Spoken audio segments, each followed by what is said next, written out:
I have the privilege today to interview Dr. Dennis Khoo, the man behind the extremely impressive Tomorrow digital banking app by UOB in Southeast Asia.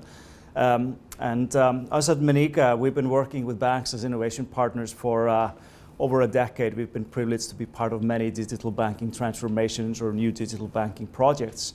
And I must say this project has been kind of absolutely standing out as, I would say, one of the top three we've seen in terms of its success and how impressive it was on many levels.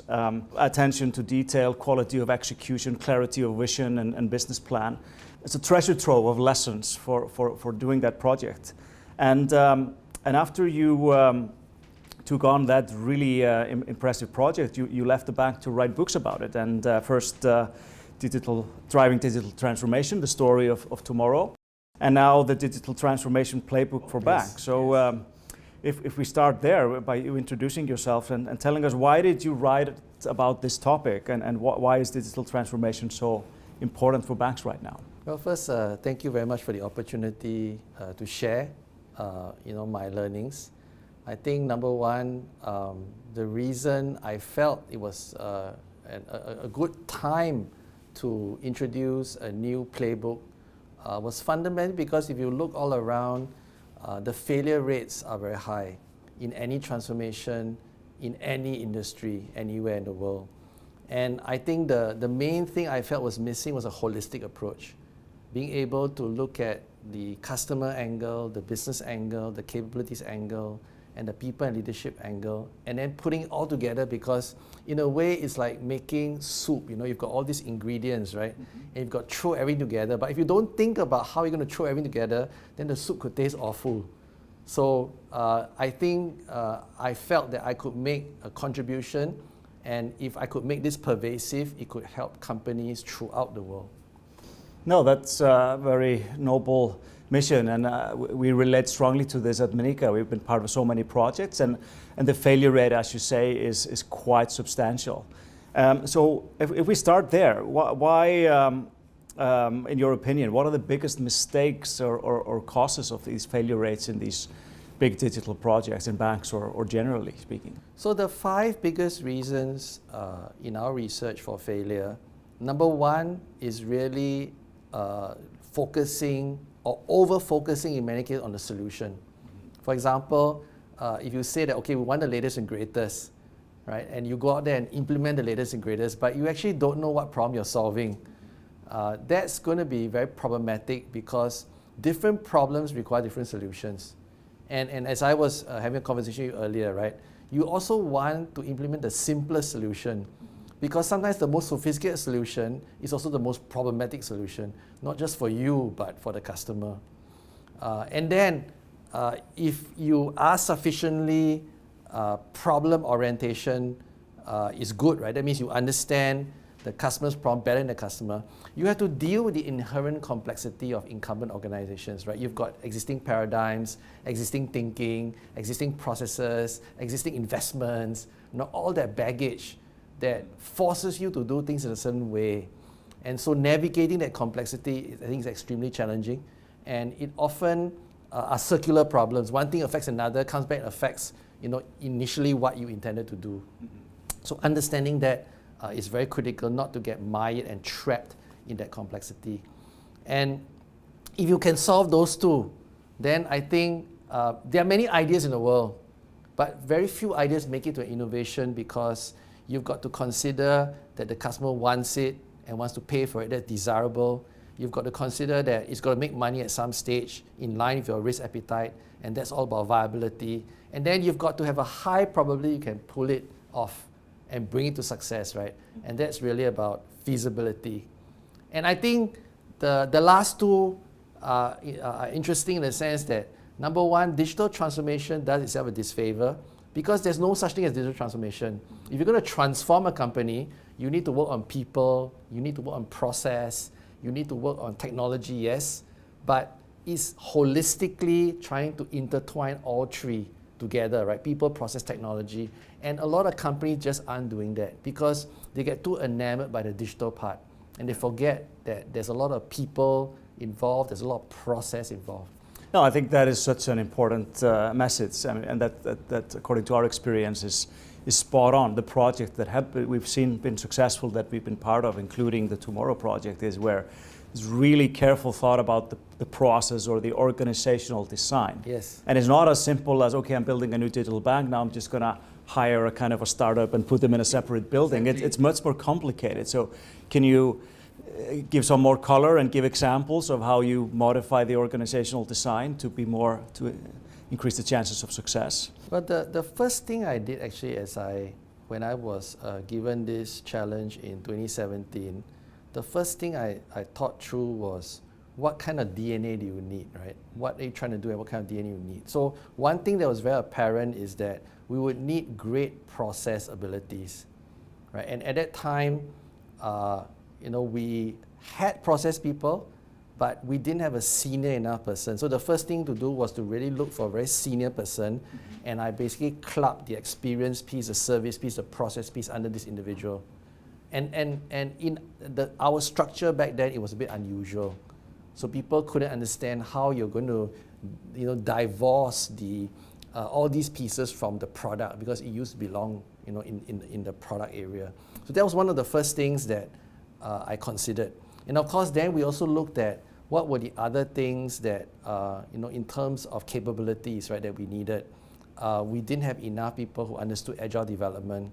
We didn't have enough people that understood design thinking. In fact, the first thing we did was we all went for a design, human-centric understanding so that the language, right, would be common. Because actually, in the early days of any transformation, miscommunication is one of the big problems, right? I thought you said this, I thought this is what you wanted, and then a lot of time is spent, right, trying to unravel who said what and what do you really want, right? And that's also where I think the Playbook can help, because it sets a language, it sets a terminology. So when I say lean, you know what it's for. When I say why process is so important, when I give the analogy of the architect, the engineer, the builder, you understand, all these very basic concepts that really get in the way. And then thinking through, right, what problem are you solving, right? What segment you want to serve? What are their gaps? And as I've emphasized many times, again, in conversations with you, right, the insight is very important, right? Why does this problem exist? Not just the symptom, but understanding the root cause.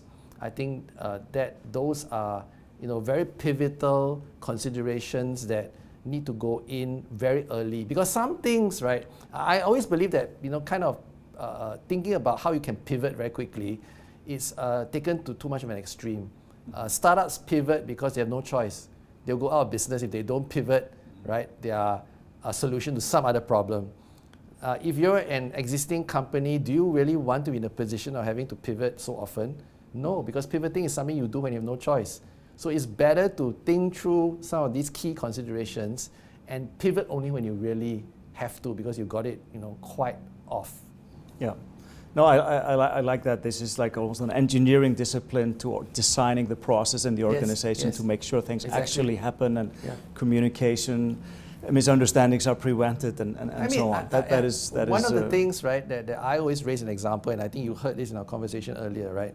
You don't do this when you build a building, right? You don't just start building, right, without proper plans, right? So you think that why is it that companies just decide that, I just want to do this? It makes no sense, right? When you build a building, there are so many bill of materials, there's so many drawings, right? There's so many people involved, right, in building a building, right?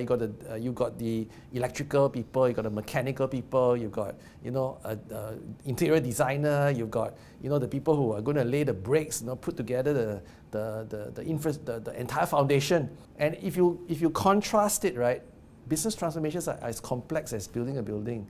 But there's a lot of cases where we don't know who the architect is, we don't know who the engineer is, and we just focus on the builder. And then when the builder gets it wrong, we say, we just blame the builder. We forget that, who's the architect in the first place, right? And who engineered this whole thing?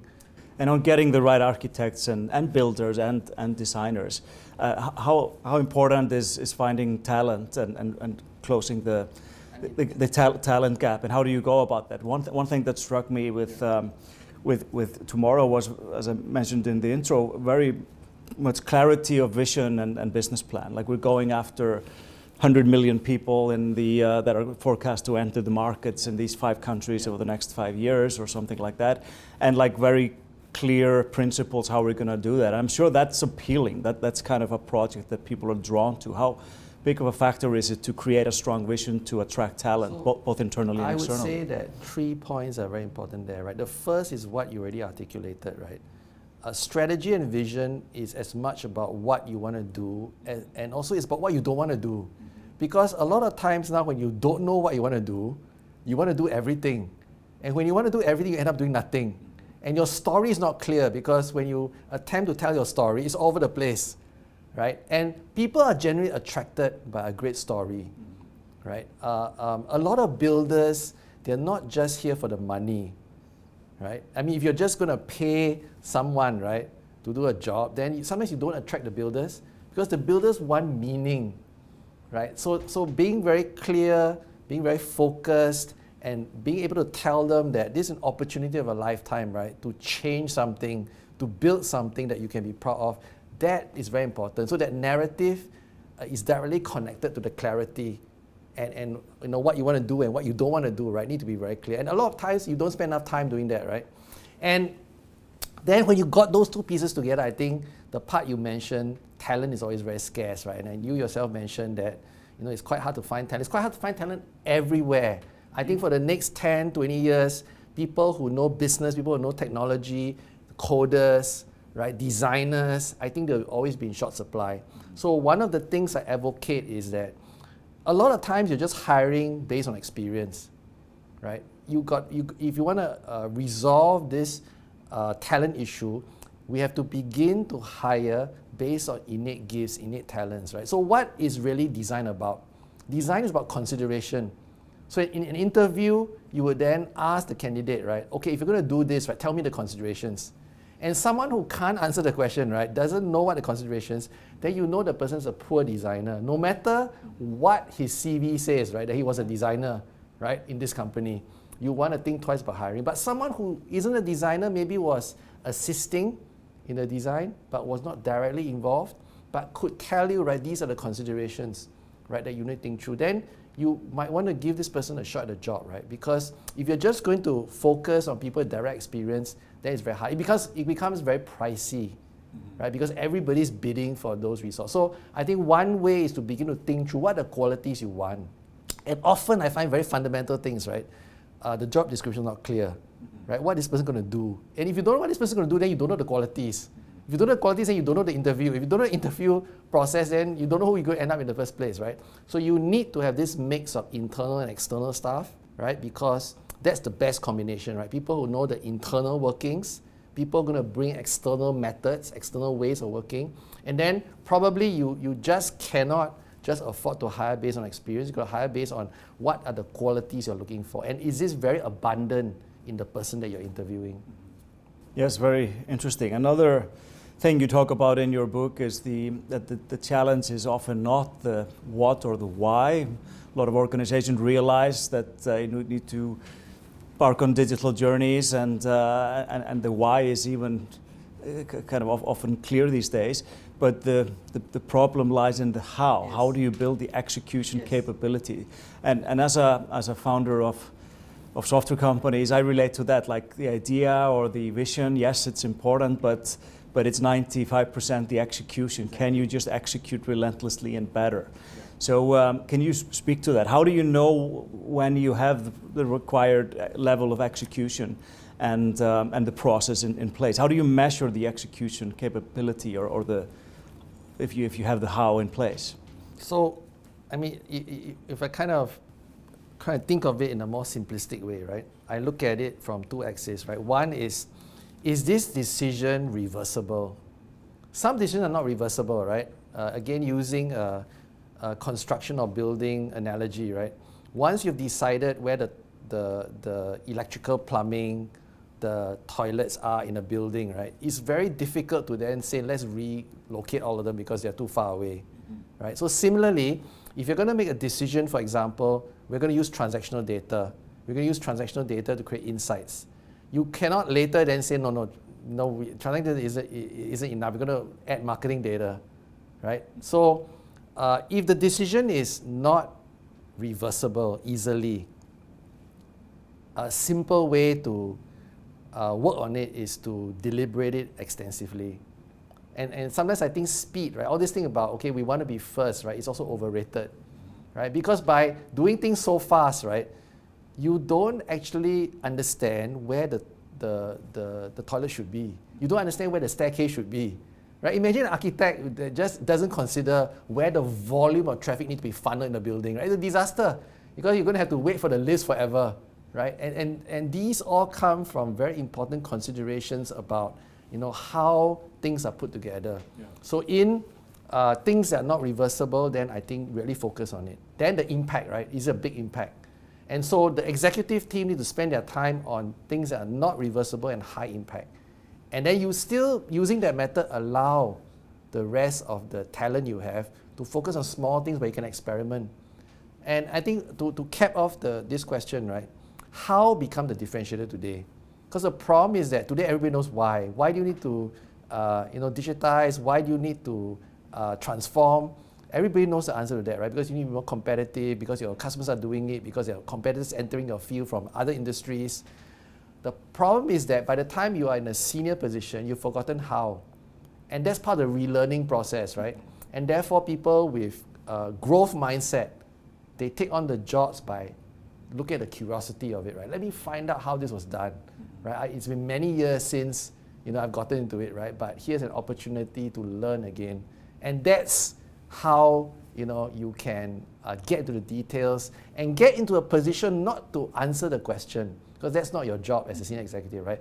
But how you ask the right questions. Like, right, for example, very simple questions, right? In trying to generate insights, right? What could go wrong? Yeah, I think this is really interesting. This, how do you bring the detail up to the management attention without getting too much bogged down? And this was something I noticed the first time I met you at the early days of Tomorrow, that there was very much attention to detail, and that really was impressive. So can you speak to that? How do you create that culture so the details are, so you minimize the chances of those being lost and the quality of the, for example, I remember us having conversation about very small things in the user interface, and this was very kind of deep thought behind that. So it goes back to, you know, is it something that's very important? It has big impact, right? And really it's an irreversible decision. For example, we had to decide, would we support all products, including non-Tomorrow products? And we talked about this forever, because it's a very important decision. Once you decide that not to support it, if someone comes along, for example, someone like the regulator, and says you have to do it, it's a disaster. So in those decisions, we take the time to deliberate. We hear alternate views. And then we make a very good, considered decision. The key, as you mentioned, right, you cannot do that for everything. No. If you do that for everything, you are mired in long discussions that, you know, are going to take up too much time. So identifying the crucial decisions is very important, and then focusing on the executive on the crucial decisions. So this, the first book and also a lot of content from the second come from your experience from the Tomorrow project. Yes. So can you tell us a little bit about the Tomorrow project, its objectives, and why it was so successful? I would venture to go as far to say that this is one of the top 5 most successful digital banking projects globally in the last 5 years. Well, and that's no small feat. I would say number 1 for me personally, it was the most complex project in my career, right? So many details, so many streams of work. When we started in 2017, the objective was really to protect the future of the consumer banking business, right, within UOB, and to think about how people in a bank, right, and how also we could expand outside Singapore, because the populations, right, consumer banking is a function of also the population size. And so those were all the key objectives we had. And I think today, right, what I can say is that today, when you ask people who are very knowledgeable in this field, right, they often cite this as one of the benchmark designs. And that's really something, you know, I'm very proud of. And also, you know, actually the thing that I'm most proud of is being able to achieve the NPS target we set out to do. Because that's really a testimony of the advocacy, right? A testimony from customers of how good the experience is. Yeah, and you talk a lot about NPS and yeah, measure of advocacy, as you say, and that's a critical metric. Can you expand on why you choose that metric as opposed to conversion rates of sales and or other economic metrics? I think for incumbent companies, it's quite straightforward, right? You don't have access to cheap funding. There's no VC that's going to give you $100 million, right? Money is hard to come by. Capital is, a very scarce resource in banking, right? Yeah. So in order for you to make sure that you can get to marginal profitably faster, right? You've got to make your customers recommend it. And you can't make your customers recommend if you don't have advocates.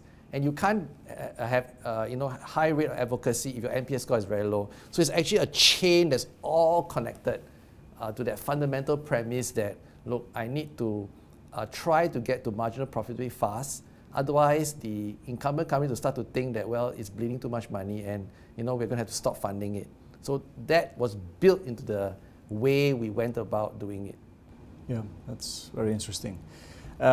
You worked with some partners also on this project, like Meniga. We tried to add value to these projects, and we've had the honor to be part of this project. And can you speak to how you thought about that, when to work with partners and how to work with partners and Meniga in particular? Well, my thinking in this area may be quite controversial, right? I don't believe that banks are really software companies that have licenses.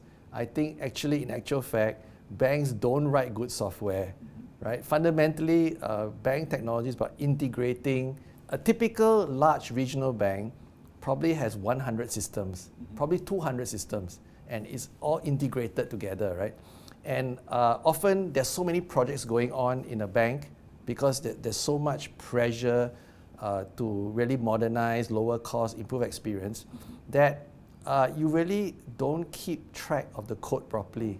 So as far as I'm concerned, the strategy was, look, if we could find a good vendor like Meniga, we should rely on the vendors, right? Why would we create, and there are 50,000, there must be 50,000 or more fintechs today, right? So actually one of the things we did was monitor everybody in the data-driven engagement space so that we could be the first to contact them, and hopefully that built a barrier, right, for the competitors following. The barrier would cause a delay for them to adopt it. Sure, well, that makes sense. But Monika is a primarily European company, far away from Singapore. Can you speak to why you chose to work with Monika? Well, the initial what problems we help solve?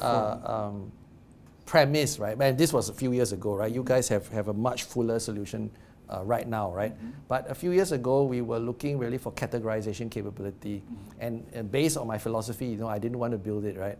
And you had a very good reputation because a lot of the European banks, and you handle huge volume, right? And in categorization and building the operational store, which was eventually, what we found very useful in the Meniga solution, being able to process the volume of transactions very efficient is very important, because otherwise everything slows down. So we found that was a very useful starting point.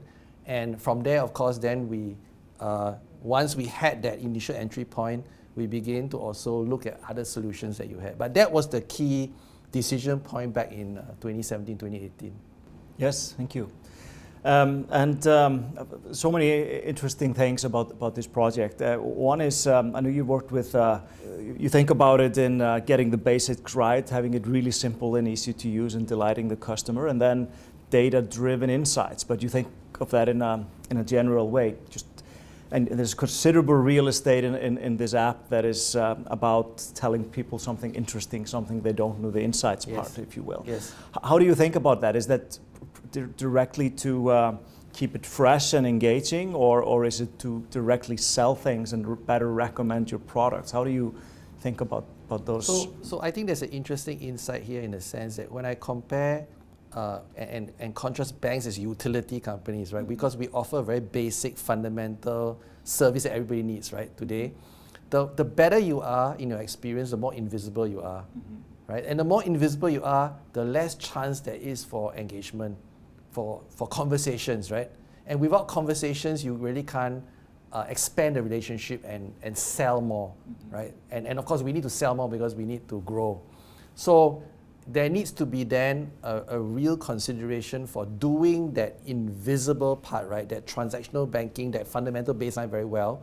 But at the same time, you need to start thinking about how can you use data to engage customers? How can you use data to drive data-driven engagement?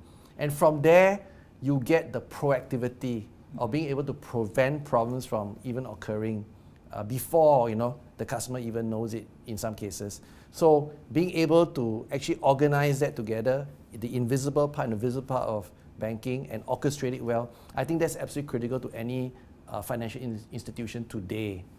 Yeah, no, so many questions are around this. This is very interesting, and I know you had an elaborate business model around this, and it starts in a very simple way. If you get people to love your product through advocacy as measured by NPS, you can trust that it will be viral to a degree. People will recommend it, you'll have lower cost.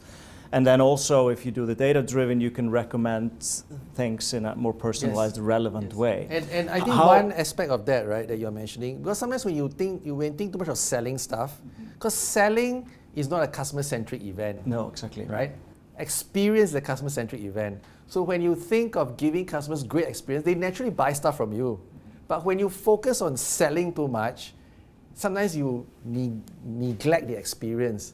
Right? And that becomes a problem when you focus too much on selling and not enough on experience. Yes, and a lot of the selling that banks do, I think, are divorced completely from the digital banking routine tasks. And so sometimes brute force cross-selling, right? Just calling a lot of customers and saying, do you want this? Without understanding the customer situation. And that's why engaging before cross-selling became one of the mantra for us, right? Hard to do, but I think there's a big prize at the end of the day for doing it. And I'm curious, did you have very clear metrics on sales that have to come from the new digital bank? Or was it more like, if we get the NPS score high, if we get personalized insights right, that will come and we're not too worried about it? Or was it a very clear kind of measurable, we have to have 3% conversion rate and X many millions of dollars in sales per year in it? In reality, we did both. So we had all the numbers in terms of revenue, in terms of active rates, in terms of how many customers will take out what products, and then from there, you work out the financial model, right? But at the same time, any financial model that's correct is not a good financial model, because how can you be so accurate unless you know the answer already, right? And that's usually called sandbagging, right? You already know what your sales are, right? Now, we also it's common for startups to be in that territory. Yeah. So we also knew that while we needed the numbers because we needed to justify, right, the investment, it was a big investment, we also knew that when we actually executed, the fundamentals would be you need to have a very high NPS score. So people love you. If people love you, they're going to talk to their friends, their family, they're going to advocate you. If people are going to advocate you, you don't have to pay people to use it, because they'll be saying that, well, banking should always have been this way and this is the bank you need to use. And did you also build in some viral feature, making it easy to refer or something like that, or referral programs to amplify that further? Was that part of it? So we did. In fact, we had referral programs. People loved the how we gamified savings and all that. But I would say that those are add-ons. Yeah. Right? You don't make that the fundamental premise, because then you've got the order wrong. Yeah. Right? You build the great experience, and then those are boosters, right? To help you stretch and meet perhaps a number that was more difficult. Yeah, amplifiers, yes. Exactly. Yeah, so can you give us more color on the business outcomes? Are there any statistics like on the NPS scores or business outcomes that you can share? Well, I can only quote those that are publicly available, right? Yes. So, I mean, the NPS scores, I think, as I mentioned, right, I was truly very, very pleased with that, because it's very hard to achieve, right? And NPS is a very tall benchmark, right? You have to score 9 and 10. If you imagine, right, which customer gives you 9 and 10 out of 10, and then you got to subtract it from any customer that scores you 0 to 6. And to be able to achieve those high numbers, right, the 40s in Thailand, the 60s in Indonesia, I think it's incredible, considering we built this from scratch, right? And it often takes years and years for an incumbent bank to achieve those kind of scores. So that, I think, was very pivotal in setting the right approach from the beginning in getting the advocates, in eventually getting quality customers. No, that is extremely impressive, and I know it's continued to grow and thrive since. But I think this is unfortunately all we have time for. So thank you so much, Thank you. It was a Dennis, great conversation. for taking the time to pleasure. discuss this. And I really look forward to dive into your new book. That's a treasure trove of information. Thank you.